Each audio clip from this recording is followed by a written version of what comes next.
Welcome to the Communication Mastery Podcast with me, Mark Burlinson. We're tackling miscommunication with the power of understanding. We're growing our mastery of the foundation of teamwork and of all relationships. And so I want to ask you to help me spread the word about stronger, more effective communication by inviting some friends to listen along with you. Then discuss what you've learned and give me your feedback. What would you like to hear from us in future episodes so we can make this podcast even more effective? Thanks for joining me. Let's jump in. Welcome back. We're going to continue going back to basics with some of these episodes in this little section of our podcast series. And this week, I want to talk about learning to adapt to other people, because this is probably the vital skill that each of us needs to grow. And the communication IQ system really helps us to learn to adapt because it divides those 7 communication styles into the 3 categories that are very easy to identify early on in any interaction. This may be that it's with a colleague you work with all the time, and now you're facing maybe an unexpected challenge at work, and now you've got to figure out which kind of conversation do we need to have to address this. Or maybe this is that you're in some sort of service business and you're meeting a new customer, and you've got to figure out quickly how do you help this customer? How do you connect with this person and the challenge they brought you in to solve? Wherever it is, we need to be able to identify which category of communication that we're in so that we can learn to adapt. And so we talk about the 3 different categories. There's communication, there's interactions that are action based. Maybe it's to address a challenge and take action quickly to make a difference or to improve things. Or maybe that the action is more to do with seeing that there's all these tasks that need to be completed, and being able to establish how to get each one done in turn. Both of those would be an action-based interaction. And so that's where we're going to use the mover and doer languages to make sure that we leverage the action focus of those 2 communication styles. But then many interactions are not action focused at all. Maybe there's emotion involved. Maybe there's been disagreement or upset or conflict, or maybe there's a feeling of passion and compassion that drives us to do to communicate around a need that we see or a challenge that we face. And it's affecting us at a heart level, not just cognitively. And then we're going to be moving into maybe the influencer and responder languages and communication styles. And each of those has a different value in a different interaction. If our emotive interaction is more of a one-to-one, I've got a problem with you, or you've got a challenge that I care about, that's going to be the responder language most valuable there.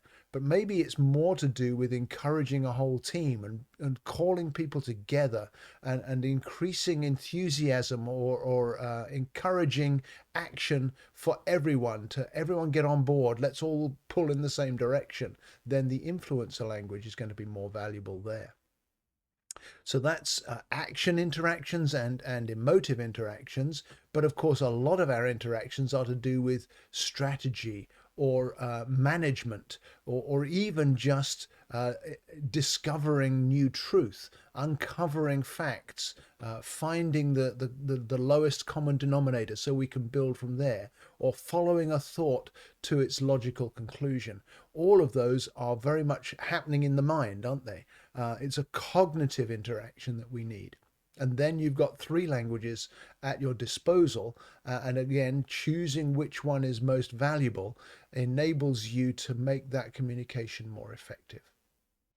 Let me interrupt today's episode just for a moment to address small business owners, because the challenges of running a business are multiple, aren't they? There's all of the technology that you have to master. There's the staff turnover. There's hybrid and remote work. There's all kinds of different things that you have to consider every day.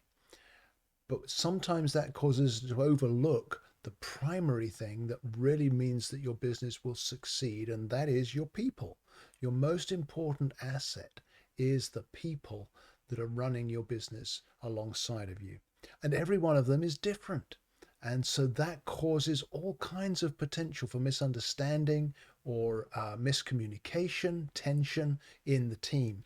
And this is the core issue for small business owners today.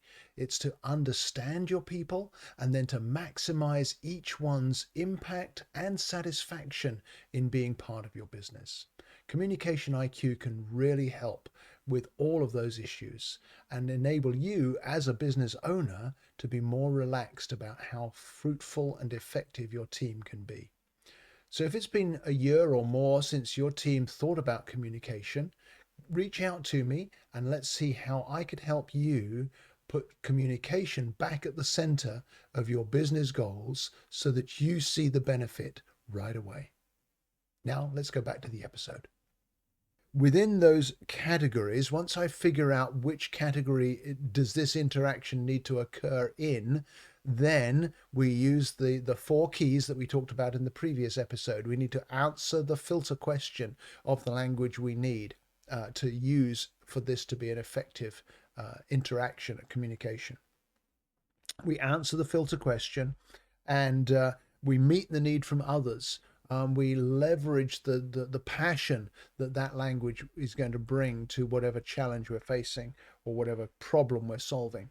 And then we also need to address or recognize the strength that the language brings to expressing that passion. Because once we can learn to adapt in those kind of ways, that's going to reduce the friction in our communication. It's going to minimize misunderstanding. It creates a connection more quickly, more reliably, and by oiling the interaction in that way, we reduce the friction, and the communication, the result of the conversation or the output of the teamwork is going to be much more effective because we've been able to leverage all of the different styles. Very often, this is where business finds the communication IQ tool most valuable, is using it in those ways to enable teamwork to move forward effectively. Many of you have already asked me for or downloaded my business communication parable that I wrote a year or so ago. If you've not seen that, I encourage you to send me a message. Let me send it to you, because it illustrates quite effectively how a team can go from being all in conflict to being productive and effective, reaching goals, completing milestones, completing tasks, satisfying clients, simply by making sure that each person's primary languages are brought to the table. And of course, you can do this with yourself as well. I often encourage clients to have a team meeting in their head and figure out which of the 7 languages do I need for my next task or this next opportunity or the next challenge that I'm facing. And sometimes it involves telling my primary languages, the ones that come forward most easily, telling them just to take a step back for a moment so that a language somewhere in the middle of my profile can take the lead for a while. And I can gain the benefit of that language as well as strengthening my own understanding of it. So adapting is a key metric in our communication that we can grow by practicing what I've just shown you. Figure out the category and then answer the filter question, meet the need from others, validate and welcome the passion and the strength of each of those styles. Let's have friction-free interactions so that we become more productive teams. Let me know how I can help you with that. I'd be glad to be of service to you. And next week, we're going to come back and talk about how some of what we're learning in the business arena can also transfer to the home. So that's what to look forward to next week. In the meantime, share today's episode with a friend if you know it would be helpful to them. And thank you for doing so. Please also leave a review in your favorite podcast platform, because that helps more people to find us and to benefit from our growth into communication mastery. I'll see you next week. Thank you so much for listening to today's episode. It would mean a lot to me if you'd rate and review the podcast so it helps more listeners to find us. But also, would you give me your feedback on things you'd like to hear about in future episodes? And remember to share the episode with a friend if you see something that would benefit them as well. You can reach me with feedback through my website at markburlinson.com.